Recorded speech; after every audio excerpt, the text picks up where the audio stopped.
good afternoon, good evening, wherever you are. My name is Joyce.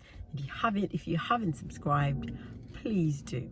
Today I'm here to continue the video that I started yesterday about how you really learn to value yourself, because it's really important to understand that life is about you. And I know that if you grew up like me, we're always being told that life is not about you. But can I just tell you, your life is about you, and without you there is no life. So self-care is important, and that's the first tip. You have to learn to care for yourself, because if you don't care for yourself, no one will. It took me a long time to learn that one. I always used to think, well, because I've been helping everyone else, if I ever got to it, if it ever got really bad for me, people would return the favor. And guess what? They never, ever do. Some do. I'm not going to say never, ever, because I have a really good circle around me.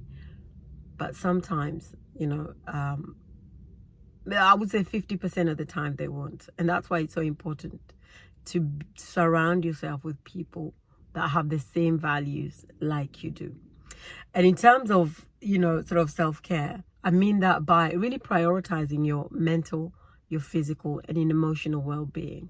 You cannot leave that to others. Just like you do financial, right? No one else will ever take care of your finances like you do. Because if you leave it to others, they will abuse you. But you've got to make sure that you implement the same skill set to self-care. Take time, not just a time, because, time is limitless and there is no number to it. But take time to really think about what you enjoy doing. I really didn't know how to enjoy life for a long time because I was always the caretaker of everybody else. Learn to take care of yourself, your physical, your mental, your emotional, and as I said, your mental well-being. So now this subject has been over-talked, and I don't really think that I need to add anything else except to say, consider what makes you happy and follow your bliss. Because if you don't, you will end up running yourself ragged and finding that you've got no one to take care of you but yourself. And how can you take care of yourself if you're not at your optimum? So whether that means looking at your nutrition, whether that means looking at exercise, whether that means taking care of your emotional state, so that you're always, especially if you're always angry or always anxious or always stressed, that's really a moment for you to think about what is important to you and to reevaluate. The other thing I will say is personal development. That was a life changer for me. And that I was working as a training consultant when I first heard of Tony Robbins. And I went to an event that I thought that was completely life-changing, because he was saying things like, you can take charge of your future. You can decide who you want to be or where you want to be in 5 years. I didn't even think that was a thing, because I was so programmed to being this person because my parents worked so hard, and I didn't feel like I had a choice. I just felt like my cousin used to say all the time, the graph's been drawn. All you have to do is that you've got to follow the path. But I realized that was a massive error. The graph is not drawn. You draw the line. You choose where you want to go, because you decide who you're going to be. Now, I didn't even think that was possible. And it took me a minute just to really understand what Tony meant by you get to choose. Like, I can choose my life. I can choose my path. I didn't even think that was possible. I was destined to this one particular thing because my mom had worked so hard, and obviously I wasn't born in England, so I came here, and the ethics are very different. And so you work hard to get a job. You go to university to get a job, to be employed by somebody else. I didn't even think that I could start a business. I mean, yeah, as a side hustle, which is never big. It was always to supplement your income.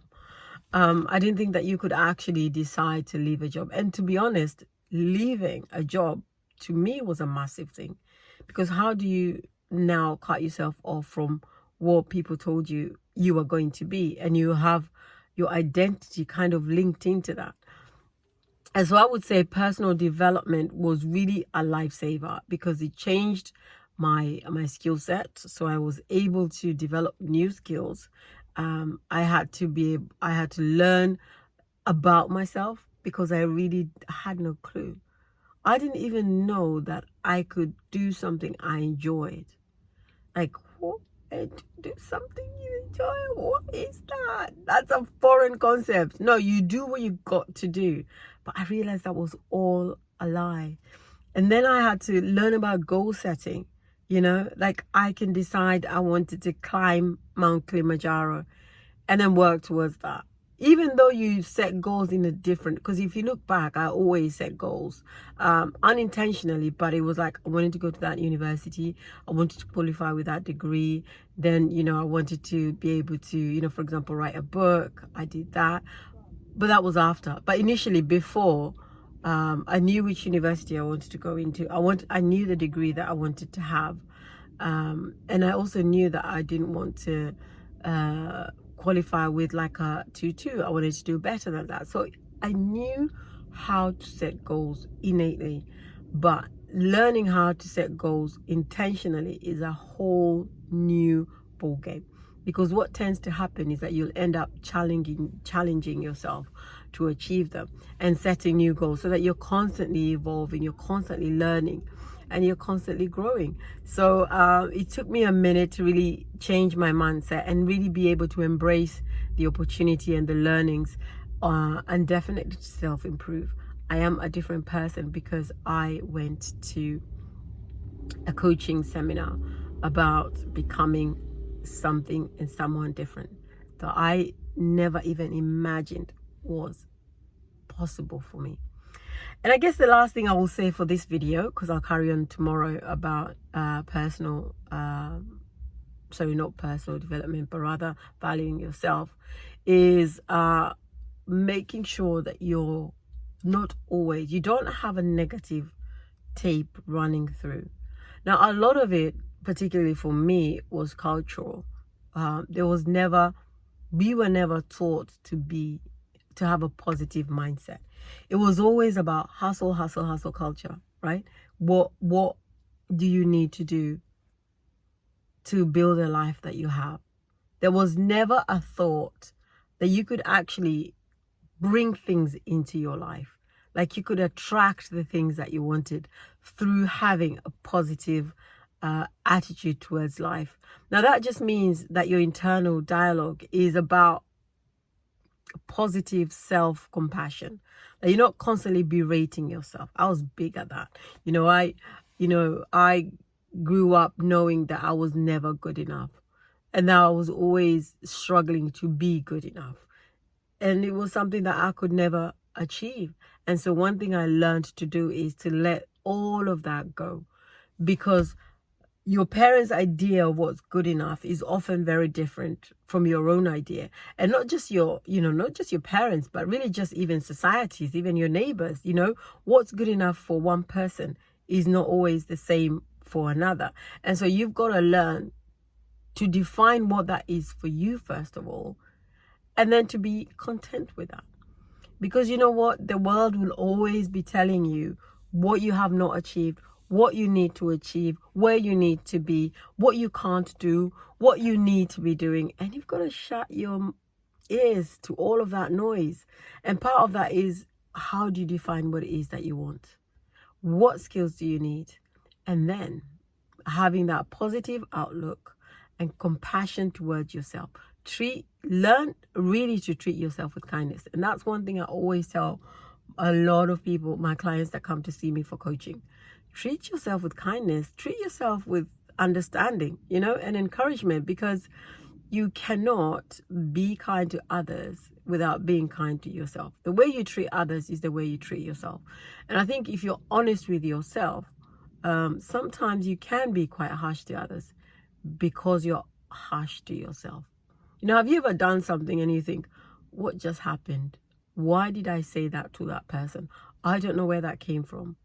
because some of it is a tape that's already in you. And self-awareness will help you manage some of that. And so it's work that you have to constantly put into yourself. It's not easy, but it's definitely doable. So I would encourage you to keep reaching. And I'll come back with another few tips tomorrow. Have an amazing day. God bless.